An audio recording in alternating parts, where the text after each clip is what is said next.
Electron transport system के component से related discussion हमने लास्ट वीडियो में ले लिया। आज हम एक सिंपल ड्राइंग के थ्रू ये बात समझें कि ये पूरा प्रोसेस होता कैसे है। से फॉर एग्जांपल मैं एक मेम्ब्रेन ड्रॉ करता हूं और ये मान लीजिए मैंने इनर मेम्ब्रेन माइटोकॉन्ड्रिया का ड्रॉ किया। ये झिल्ली है, इस तरह से जा रही है। क्रिस्टी का एक भाग मैंने ड्रॉ किया या इनर मेम्ब्रेन का एक भाग मैंने ड्रॉ किया, तो अंदर की तरफ क्या होगा? अंदर की तरफ का हिस्सा मैट्रिक्स होगा और बाहर की ओर पेरीमाइटोकॉन्ड्रियल स्पेस होगा। यहां हमने कहा कि 5 तरह के कॉम्प्लेक्सेस पाए जाएंगे। पहला कॉम्प्लेक्स है, दूसरा कॉम्प्लेक्स है, तीसरा कॉम्प्लेक्स, चौथा कॉम्प्लेक्स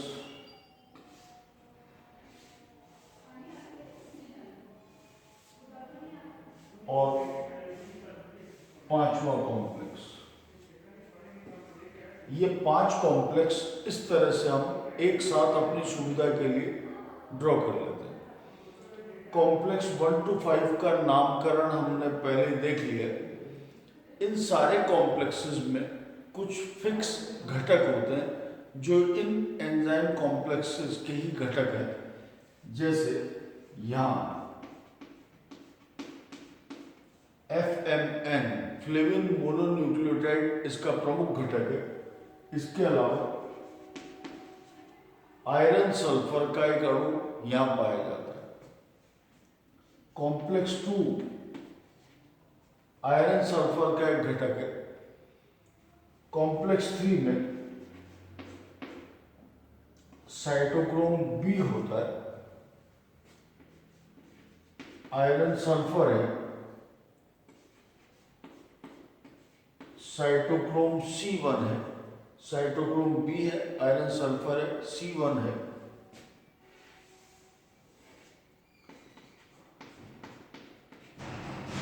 साइटोक्रोम C है। अब दिख रहा है कि ये परिधि पर है और PMS साइड पर है। ये मेम्ब्रेन इंटीरियर का पार्ट नहीं है। इसके अलावा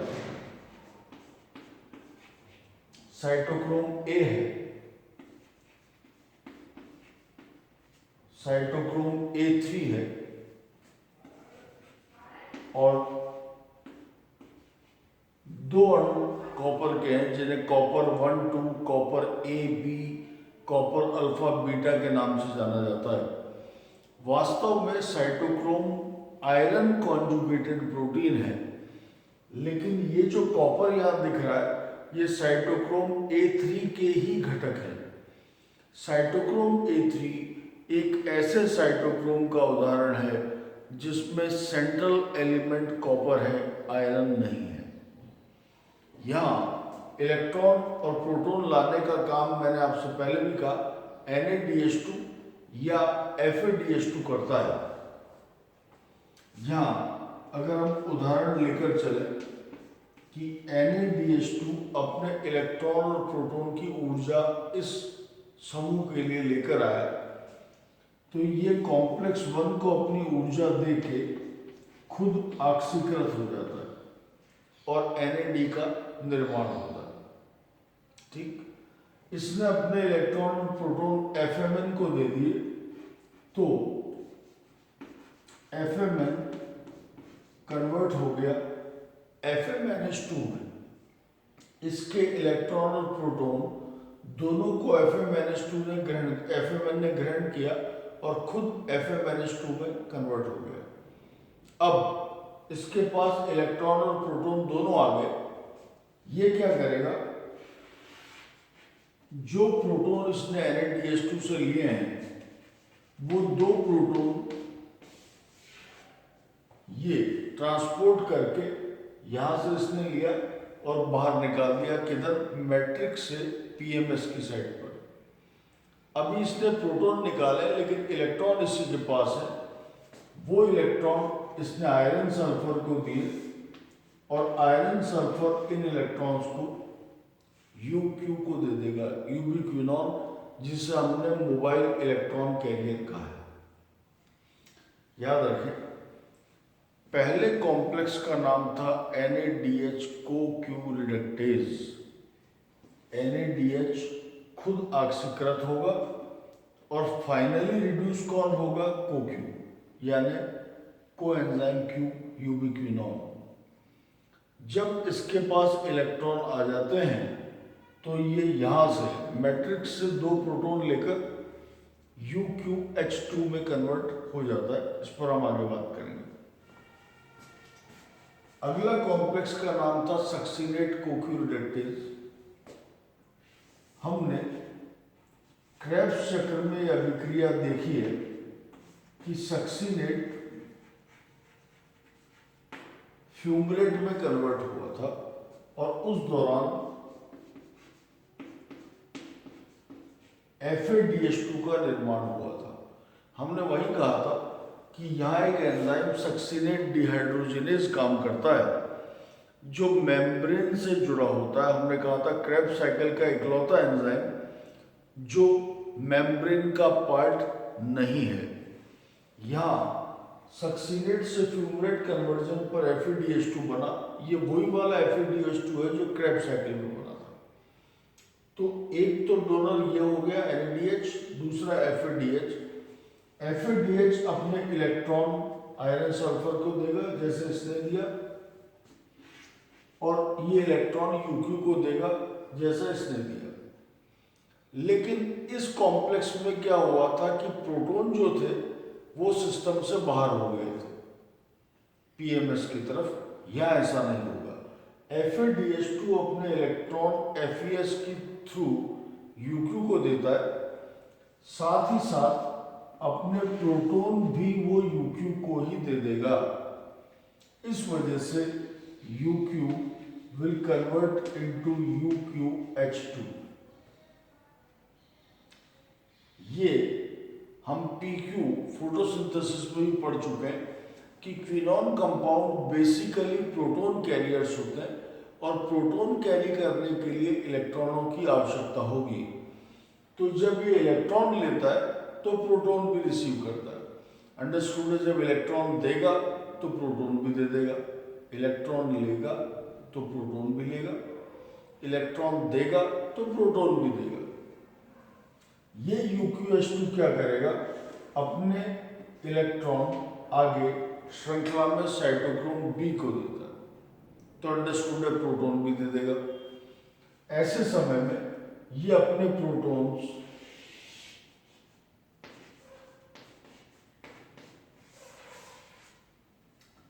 कॉम्प्लेक्स 3 के थ्रू बाहर निकाल देता है। ये कौन है, जो UQH2 के पास प्रोटॉन्स हैं वो कॉम्प्लेक्स 3 पर आने के दौरान बाहर निकल जाता है और UQ का पुनर्निर्माण होता है।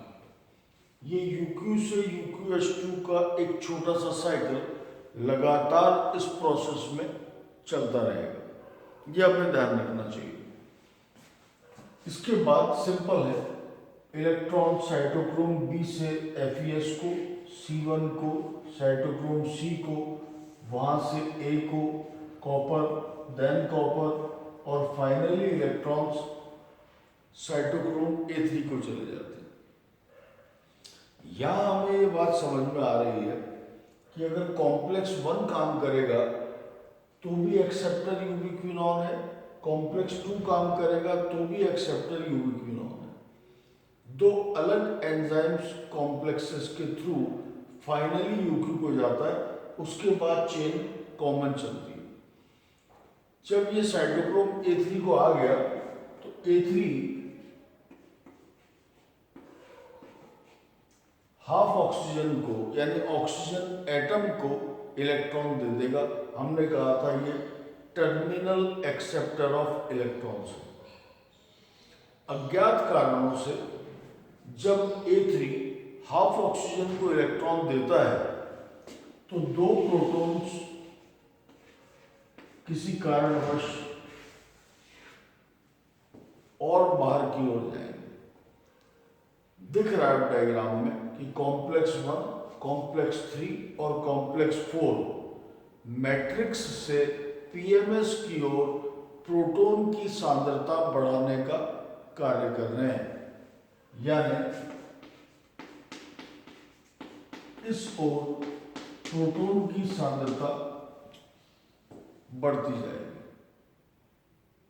अंडरस्टूड है? ये प्रोटॉन यहां से जा रहा है तो इस ओर प्रोटॉन की सांद्रता घटती जाएगी, यानी नेट नेगेटिव चार्ज इस तरफ आएगा।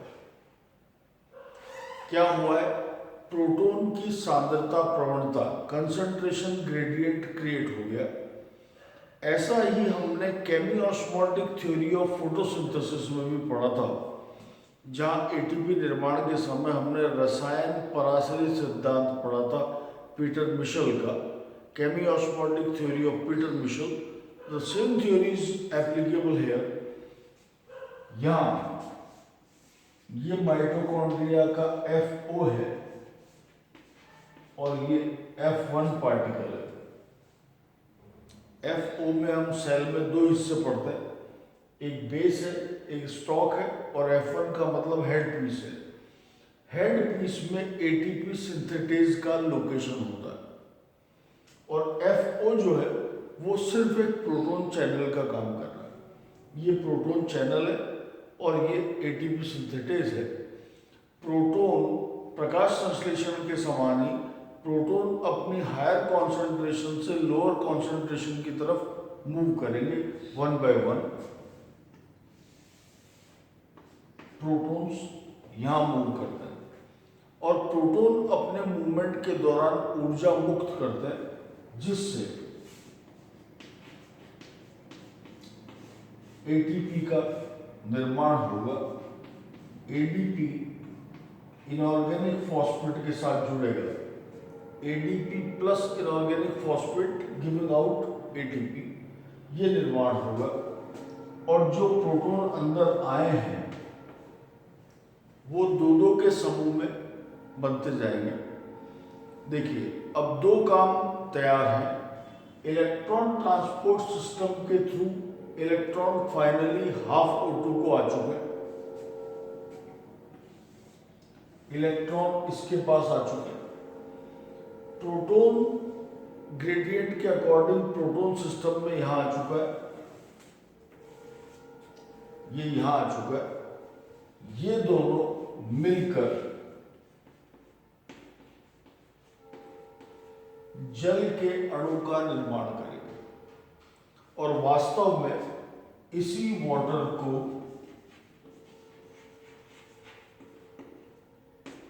मेटाबॉलिक वाटर कहा जाता है।